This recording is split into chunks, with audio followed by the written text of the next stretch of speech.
kjo lëvizja e Agaçit, sepse do të kujtojmë siç e tha edhe Prençi numri 2 në kryeministri, ka shkuar 2 herë në SPAK, pak në çfarë është publike, ka dhënë shpjegime për 3 orë, do të japë shpjegime për 3 orë do thotë që e pyetur shumë nga oficerët. Sigurisht për inceneratorin ka thënë ai, si lexon këto lëvizje? Janë lëvizje krejtësisht politike apo lëvizje të cilat diktohen nga SPAK, nga drejtësia? Agaçi bërë edhe një postim Facebook që edhe vjet po të kemi nuk doli për një farë kohë në publik, është e vërtetë që është zhdukur një farë kohë, por bërë një prononcim publik që kam qenë shumë keq nga ana shëndetësore. Kam pasur probleme me zemrën.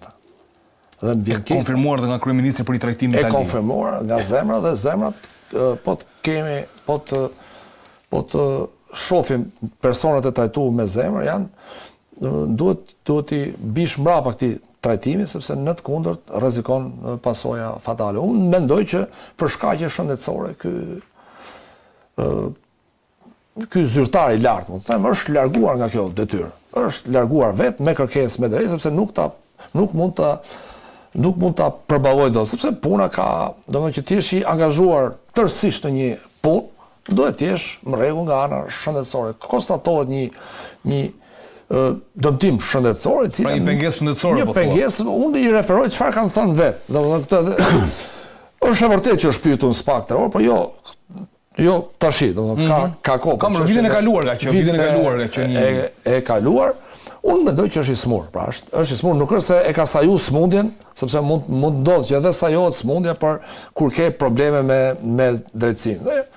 Po e them me kështu, që të juroj shërim të shpejt që të kthehet, domethënë, kthehet për vetën e vet dhe për familjen e vet. Pra nuk është se e lidh tipikisht me çështën e drejtësisë. Çështja që në drejtësisë ai është pyetur, ka dhënë sqarime dhe janë mendoj ka qenë spekullim kjo se ai është pyetur 10 di ka pasur një gabim ka përshtypje nga shëndetësore është e tillë që nuk mund ta ashtros këtë punë dhe është larguar të vijë një person tjetër që është kushte optimale, sepse puna do përkushtim, pra do të jesh sidomos edhe nga zemra që është një organ jetësor, duhet të jesh në gjendje pune, që të shkosh.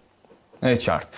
Tjetra çështje ku duhet ndalem, Komisioni Evropian ka kërkuar trajtimin ose adresimin pa vonesa të imunitetit të Ballukut në Kuvend. Kryeministri thotë që nuk ka urgjencë trajtimi i kësaj çështje pas vendimit të gjykatës kushtetuese, ndërkohë paraprihen ndryshime. Çfarë kupton nga ndërkombëtarët? Është një tjetër faktor i cili ka kontribuar për reformën drejtësi. Ndërkombëtarët, ande duhet ta sqarojmë një diçka. Reforma drejtësie kemi diskutuar dhe stërdiskutuar. Qëllimi kryesor ka qenë ofrimi i drejtësisë qytetarëve në kohë. Kjo dështoi hiku. Afatet e arsyeshme zbohet fjalë aksesit fjalë. Tash ka ngel vetëm një kavo. Është e vërtetë që SPAK-u ka ecur para në ndjekjen penale të zyrtarëve të lartë. Kjo është kavo çeliku që po e mban fort reformën drejtësi, po e mban gjatë. Dashur pa dashur, Rama vetë me këto dhe qeveria, sepse tash s'mund të themi për opozitën që ka 13 vjet që ka ikë nga pushteti. Tash ti je në pushtet dhe me logjik, s'mund të procedosh një person që s'ka gjë në dorë. Shpërdorimi i detyrës për funksione zyrtare. Dhe kaq kohë në pushtet i biqet çështjet penale. Jemi në 2026 deri në 2016 që është afati parashkrimit ndjekjes penale, 2016 ne kush ka qenë në pushtet? Se 10 vjet është parashkrimi i ndjekjes. 10 vjet për shpërdorimin e detyrës, për falsifikimet. Prandaj është kavo e çelikut që ka ngel vetëm një është SPAK-u. Pra SPAK-u duhet edhe ndërkombëtarët duke qetur keq sepse kanë investuar kaq shumë në Shqipëri dhe dështojnë lanë shqiptarët pa drejtësi, pa duhet të ketë diçka pozitive. Prandaj sytë janë gjithë te SPAK-u. Dhe SPAK-u duhet lërë të bëj punën e tij, të respektohen procedurat ligjore.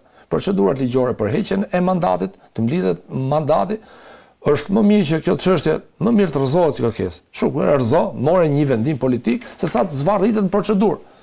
Sepse këto janë procedura që nuk ka më kuptim. Pritet vendimin e gjykatës kushtetuese, ai terri sipas ligjeve që ke bëu vetë, se ligjet i ke bëu. Edhe pse s'kishte lidhje. Edhe pse s'kishte lidhje. Megjithatë, e deshe këtë mbaj. Pezullimi me mandatin nuk ka lidhje fare. Ka lidhje fare, po megjithatë e marrim të mirë qenë se ka lidhje, nuk ka lidhje se janë masa të ndryshme. Jo, me mandatin.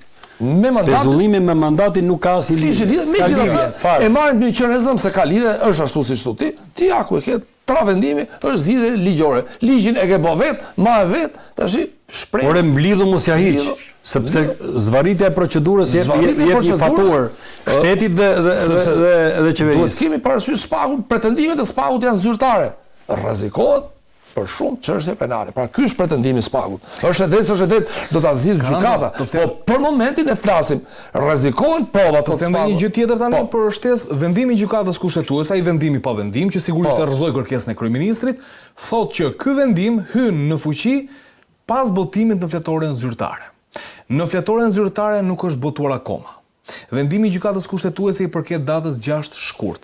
Ka kohë kushtetuesja ta zbardhi deri në datën 8 mars afati 30 ditor.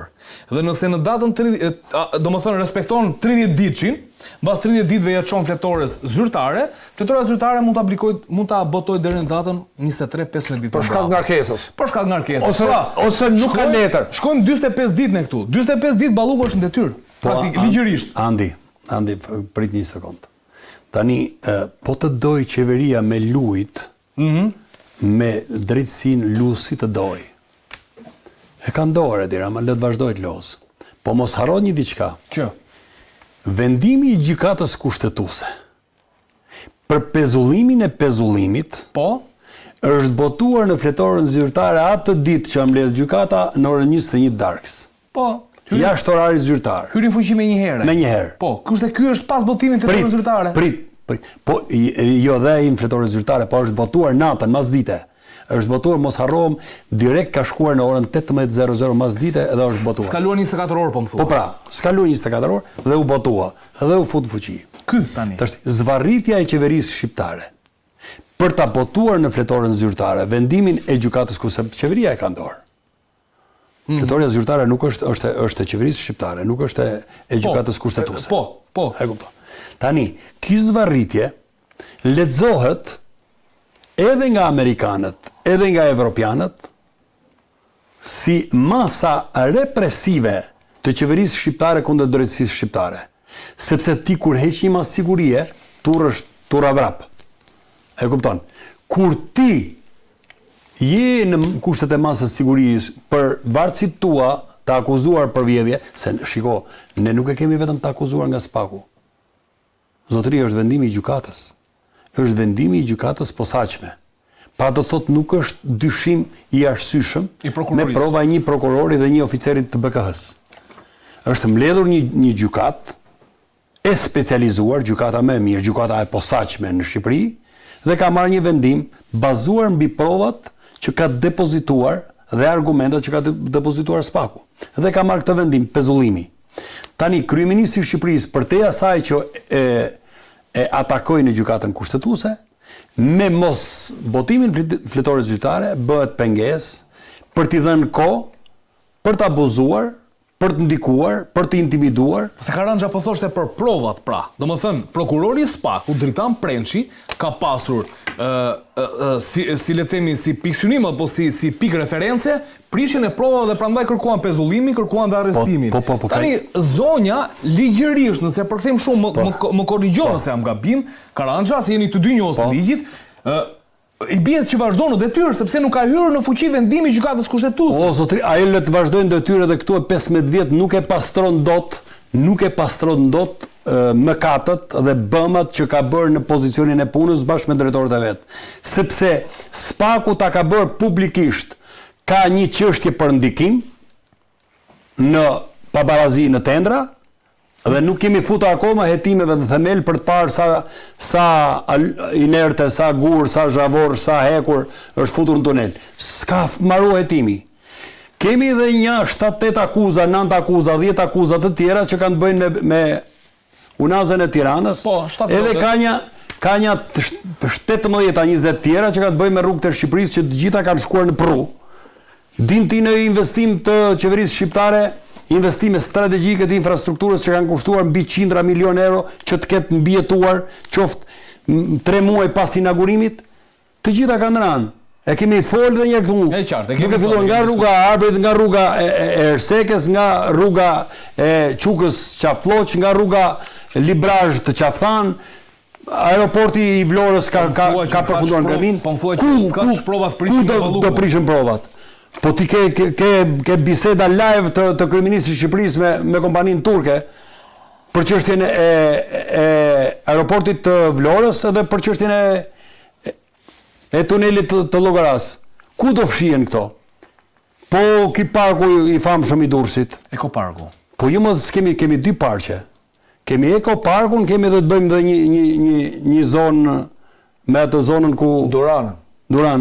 Kemi dy parqe. Se Durana është... Këtu mund veni me parqe, po parkun se shohim dot. Jo, park s'ka aty. Aty ka pasti. Aty ka park, po ka bar dhe edhe dele që Po bar dhe dele që kullosin, po që fshihen para. Pa i ditë pastron para. Edhe një gamor aty tu kullot. Shiko kalova, tani përdoru shumë emra ekoparke, Durana e tjerë, atje pastron parat e vjedhura të qeveritarëve. Pra, në këtë kontekst, nuk mund të fshihen bëmat, sepse këtu nuk diskutohet. Shiko, me thot njëri në Facebook, thot se përdora një shifrë, unë përdora shifri që e ka nxjerrë kontrolli i lartë i shtetit, që thot që qeveria shqiptare e ka pa adres mbi 9 miliard euro. Dikush tjetër thot të 10. Edhe më thot të njëri në Facebook, po nga e di ti se unë se di mo i referohem institucioneve të besueshme të shtetit. Që kanë dhënë po ka një problem. Ju duket pak mjafton që kanë bindjen te majta dhe thonë, ore le të vidhemi natë ditë, vetëm qeveria të ri kjo që është. Kënaqen patronazhistët dhe komunistët, kënaqen thotë le të na vjedhi, po të na vjedhi Edi Rama. Mor zotëri, e supozojmë që nuk janë 9.3. Por qeveritarët kanë vjedhur 1.3. Te tjera janë shpërdoruar ndryshe. Prençi do të thoshe ndryshe atë. Jo, do t'i thoshe 9 rruga kombi për shembull. Kështu e bërë. Jo. Se kam parë. Ngua e kopjove ti këtë. Nuk e kam parë. Po kaq pra, e kam krahasuar. Okej. Mirë, pra sepse debatin në televizion e kisha me Albatros Regje. Dhe i thash Albatros, mbaje me kos. Na kanë vjedhur 9 rruga kombi. Shprehimisht. Po, është kështu ka qenë dhe një patronazhist adreson të në adresën time pse gënjen. More nëse unë gënjej, inshallah gënjej unë. Se gënjeshtranime nuk ka fatuar. Kurse vjedhja e qeveritarëve ka fatuar se 1.3 sikur të kenë vjedhje, 9.3. 1.3 miliard euro, Shqipëria është shumë e varfër, është bërë nami 10 vjet për rrugën e kombit, po ama rruga e kombit sot s'ka asnjë shembje. Zero shembje. Është mirë. Të ndalemi edhe tek një çështje e fundit. Por përpara se të kaloj te çështja e fundit, po ta bëj edhe një pyetje Karanxha se e dua edhe një mendim tjetër. Po, unë do ta jap. Këtë gjitha këto tentativa të le të themi të qeverisë, të kryeministrit, ne mund t'i le të themi t'i lexojmë si të duam, përpjekje të dëshpëruara, mund t'ia fundi si do jetë, si e mendon? Do jenë ndërkombëtarët përkrahas të kësaj gjëje apo do ta themi shkurt që si e mendon? Nëse ndërkombëtarët nuk insistojnë këtë rast, sepse ta thash është ndryshimi i rregullave në mes lojës. Po t'ishin bërë më përpara me shkencëtarët e reformës në drejtësi, ata që kanë sjellë këto pasojë kaq tëra që kalon popullin shqiptar pa drejtësi, atëre po. Atëre me shkencëtarët e reformës në drejtësi që kanë bërë nuk mund ndërhyet, sepse vetmja kavo që kanë ngelë është e vetmja pikë që është pozitive që duhet ta pranojmë, që janë proceduar zyrtar të lartë të SPAK-ut, që po u ndërhyj, kjo është ndërhyrje. Fakti që dhe vetë përfaqësuesit e SPAK-ut kanë pas pretendime para gjykatës lartë, dhe gjykata e lartë këtë çështje e ndau sipas ligjit në favor të SPAK-ut, kështu e ka bërë ligji, kështu ndeshja është e fituar nga SPAK-u në gjykatë kushtetuese. Ti të gjithë mekanizmat që të zhbukojë. Duke qenë se ti e bën ligjin kështu që duhen 5 vota e sipër që të kalojë se kështu është bërë. Është fuqizuar në enin 74 që e diskutojnë, i kanë bërë vetë, i kanë ditë mirë, e kanë ditë Marini kundër Shqipërisë. Por ka rënë kërkesa pikë. Tani të ka të shohmi diçka që më bë përshtypje. Që është? Erion Velia për shkak. Po, Erion Velia kishte thoni dëshmimtarë që shikoj punë, mos fol atje, mos fol të bëj fjalë për çështje veshmbathesh. Po. Pra dëshmimtarët do i thak shumë tha. E orientoi, ëh? E lanë burg kaj vit. Kurse këtu po thot SPAK-u ka ndodhur kjo, ka ndodhur. Pra është standard dy fish.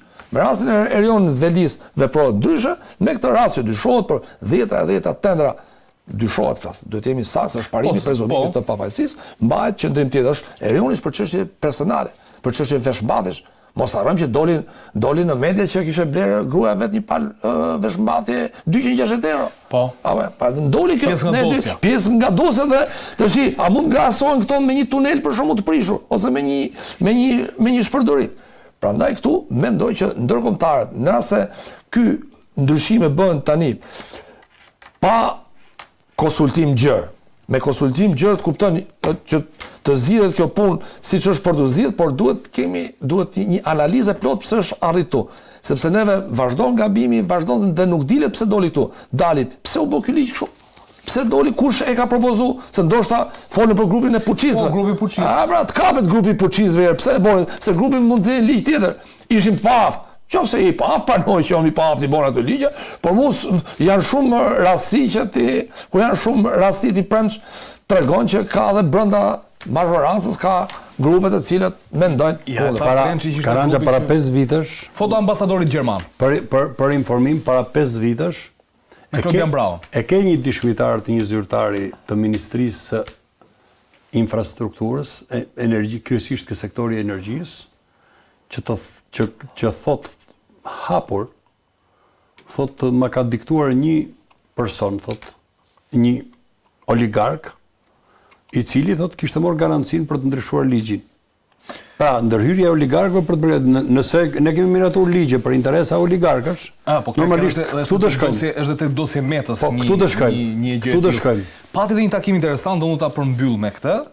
Një ditë më parë ambasada gjermane, thot ambasadori Bergner, shkëmbeu mendime sot në kreun e SPAK, bravo për forcimin e sundimit të ligjit. Ky është një kusht thelbësor për antarësimin e Shqipërisë në Bashkimin Evropian, të cilin Gjermania e mbështet fuqishëm politikisht dhe financiarisht.